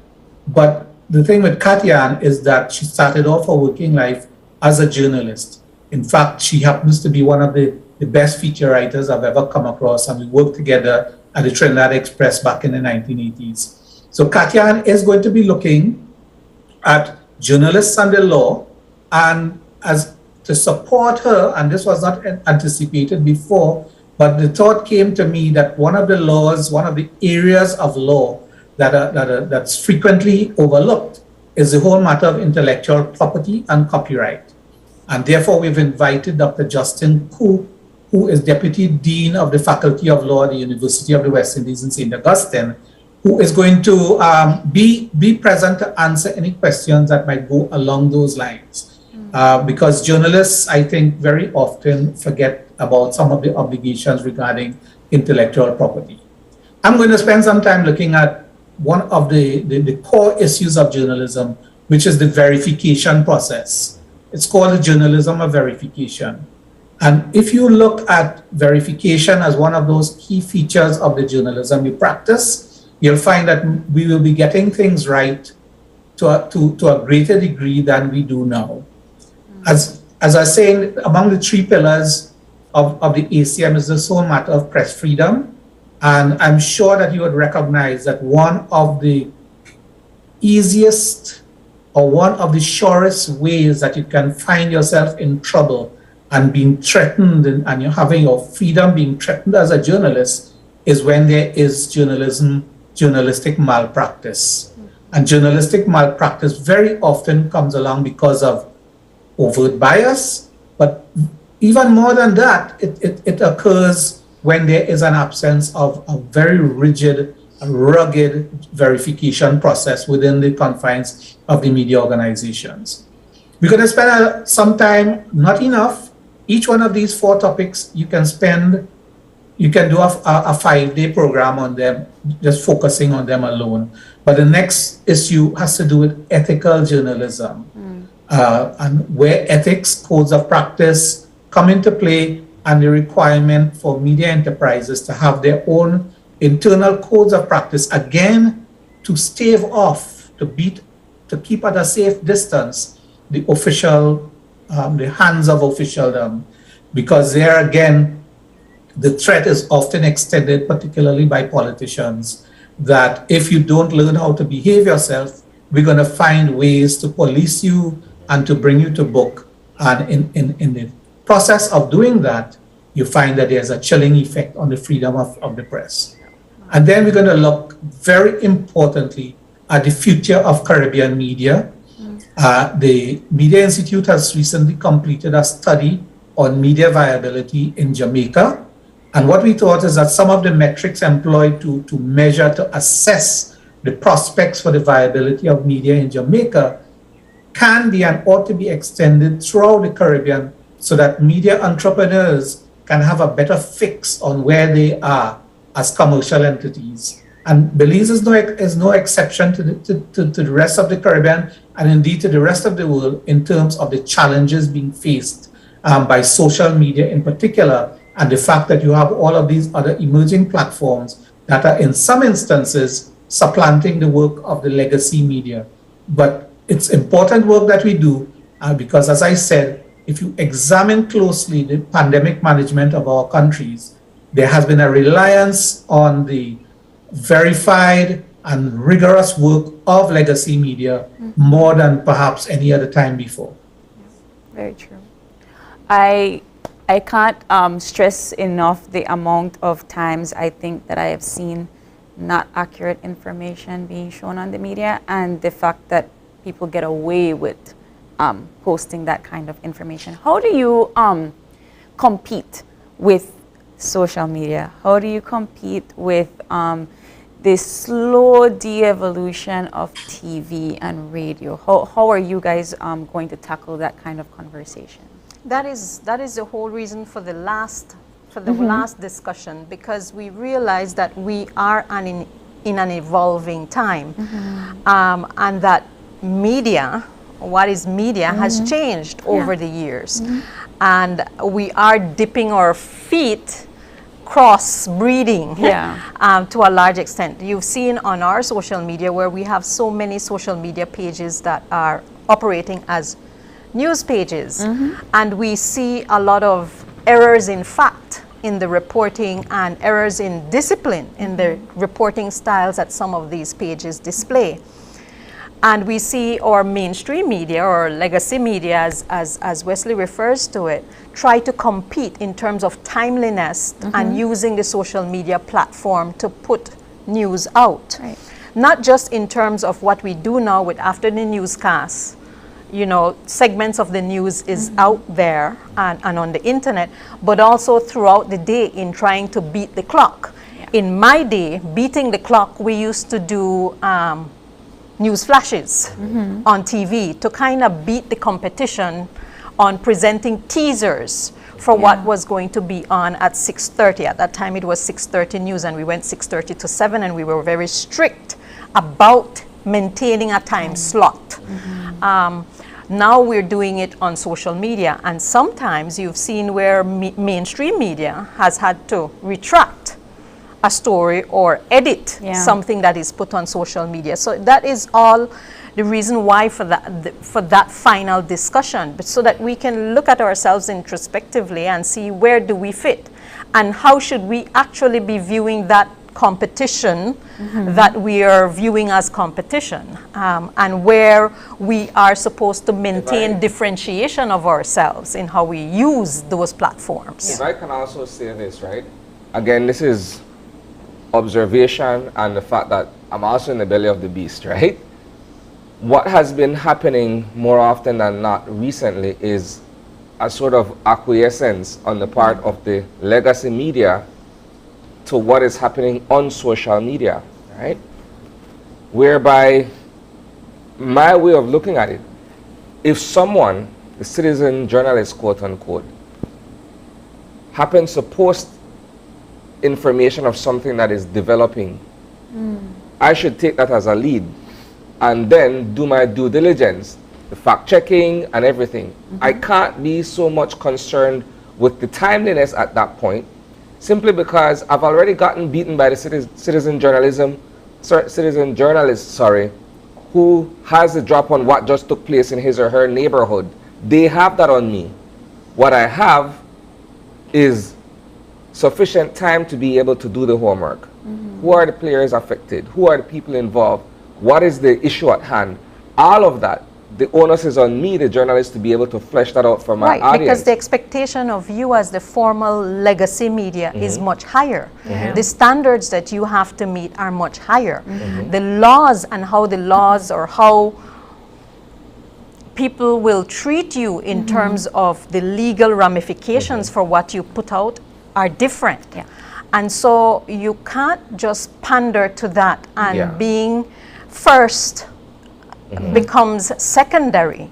Being accurate, being responsible, maintaining integrity becomes primary.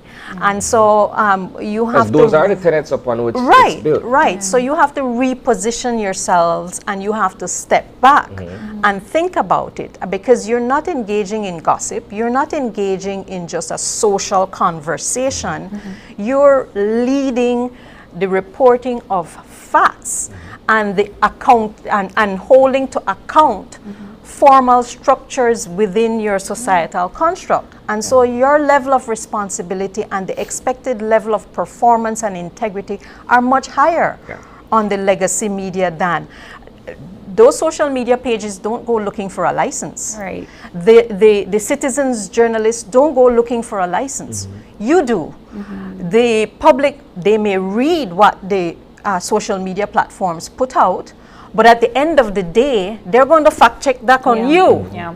Right? Absolutely. On us. The onus for And if- credibility is on us. Right. Yes, And yes, if we're not yes. being credible, then you get the blanket black paintbrush, them media people, right? And then you get lumped up all into that. And so it is for us as media workers in the legacy media, in the mainstream media, to take pride in that, to take ownership in that, and to set the standards for ourselves, and not be so concerned about citizen journalists or social media platform beating us to the punch, but that we have a quality that people will continue to clamor for and continue to look towards, and we have a role and a responsibility to play in our structured society. Time is officially gone from us, but I do have one more question that I feel only you both can answer. What is breaking news? No. Why? Well, one of the trainers that we have at MIC is one of the founding anchors of CNN, Jim Clancy. Yeah. And Jim Clancy tweeted recently, "Oh, praise the Lord, the CNN has dropped the breaking news moniker from every single thing that they do." The fact of the matter is that everything is breaking news in terms of the individual circumstances. So the killings, the racially motivated killings in the United States yesterday would be breaking news at a particular level for people who live in the vicinity, and breaking news for us who are looking on. These are all relative formulations. I think breaking news has been bastardized to the extent that its true meaning is lost. I saw it so much. There was a selling point that comes along with that tag breaking news. Right? There was so much of it during the pandemic, and I have and all the social media operators think that that's what they're involved in, because they can, within seconds, they can, put their presence there. But the long-term way to address this, and I think UNESCO has put hit the nail on the head, is a higher level of media and information literacy by the consumers of this material, so that people will be able to distinguish far. It's a long-term project, but I think it's a way of approaching it that does not enter into the terrain of control and more laws and more regulations to silence people. All right. So one more time for our viewers, when is the training taking place and what time? The training takes place at May 28th, on May 28th. It starts at 9 in the morning, and we expect to run through to 12:30. To make contact, I have circulated in the media chat, the chat group, my contact information for them to express an interest, or my cell phone number, which is 607-2929. They can drop a WhatsApp or a message, so that we can get, if you're in the districts, get the link to you. If you're in the city, encourage you to attend in person, and to be able to have that discussion in person with your colleagues here in Belize, as well as with the Caribbean trainers and our partners in St. Kitts. I think it promises to be quite exciting. I'm very glad with how it worked out, especially with the introduction of our specialists on intellectual property, but also with the partnership of St. Kitts. And I think that it worked out better than we could have anticipated, Wesley. And I have to say thanks to Wesley and the Association of Caribbean Media Workers for standing alongside this initiative. And I truly hope that our media workers will embrace it, because we have a cadre of young, bright, eager professionals who love what they're doing. And we want to make sure that that passion stays alive, that they don't become disillusioned with what they're doing, and that they have a camaraderie and a support, and we can begin to set the foundation for what can become a nucleus of them coming together to represent themselves and shape themselves.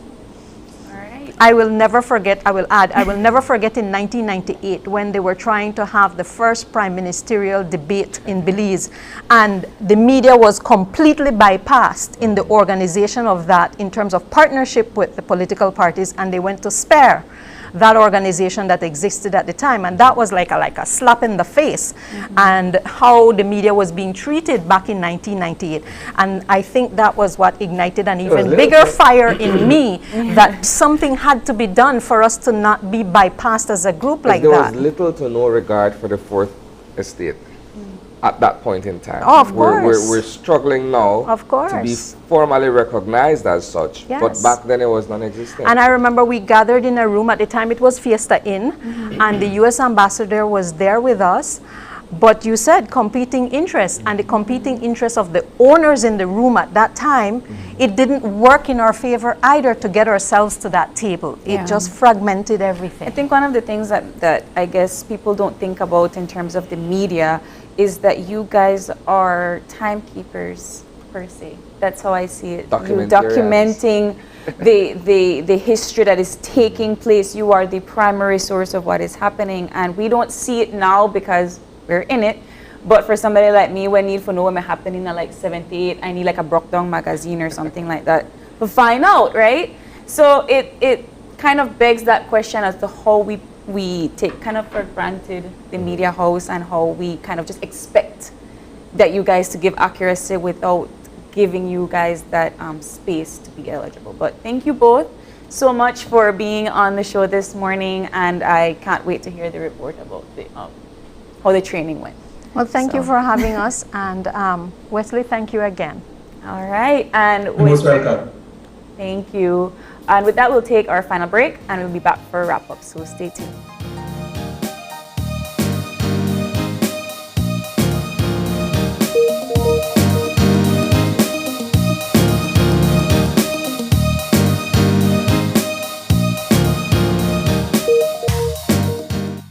My name is Wilmer De La Rosa from Santa Elena Town. I am currently a student at Cayo, set for employment training. Enrolled in the electrical installation program. In late July 2021, I got a confirmation that I was a successful applicant and would be granted a scholarship from Social Security Board. It was one of the proudest moments for me. I felt very excited to start this new path in my life. So far on my journey as a Social Security Board scholar, my vocational technical scholarship has assisted me in achieving my life goals in so many ways.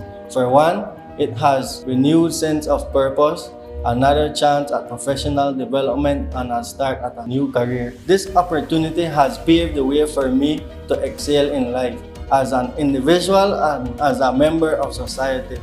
Great things are coming after I graduate from SET. I can promise you that. Applying for a vocational technical scholarship through the Social Security Board is simple and easy.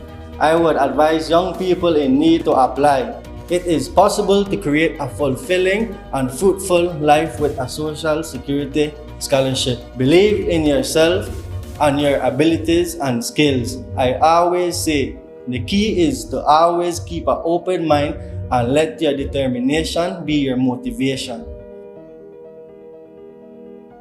Hola usuario de eCash, la aplicación eCash está disponible en español. Cambiar el idioma de tu aplicación de eCash de inglés a español es rápido y sencillo. Déjame mostrarte cómo se hace. Primero, abre tu aplicación eCash. Introduce tu PIN. Toca el icono More en la parte inferior de tu pantalla. Selecciona Security. Selecciona Language.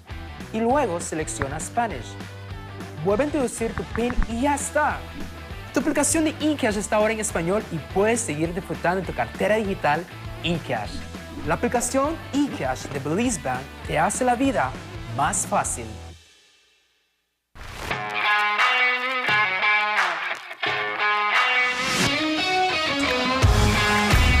Messi!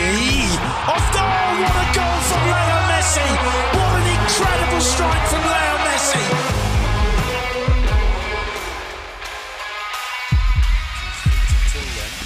Neymar and Messi is standing over this. Messi! Great entertainment stays with you, and we bring you great entertainment. Next Gen, the ultimate digital experience.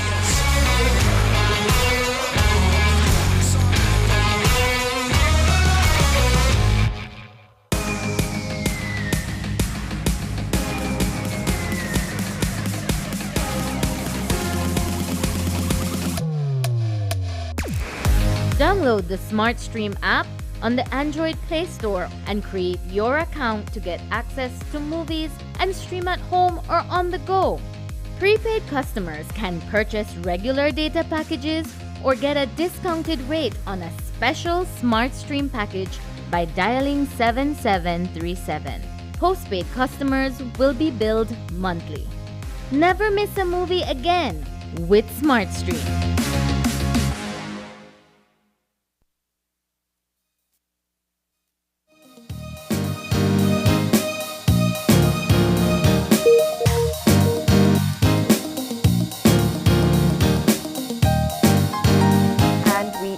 Back, and just like that, the Monday morning show is done. We went from discussing the recent developments in the Tradewinds 2022 exercise to discussing the need for training in the media. Two completely different conversations, enlightening nonetheless. But significant to the growth of our society and professional development as people and as a country. So we have to thank the members of the Coast Guard and the members of the Caribbean Media Training that came to have us that wonderful discussion. I think that we could have gone on more, but of course, time is never on our side. If you have any questions or concerns, you can always drop us a link at the OYE at channel5belize.com. Or you can check us out on social media at Open Your Eyes BZ or on Instagram at OYE Belize. We thank you so much for tuning in. You woke up, you started your morning right with us here at Channel 5. As always, remember to keep your eyes, your minds, and your hearts open. Stay tuned. We'll see you soon.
Open Your Eyes was brought to you by the Belize Bank.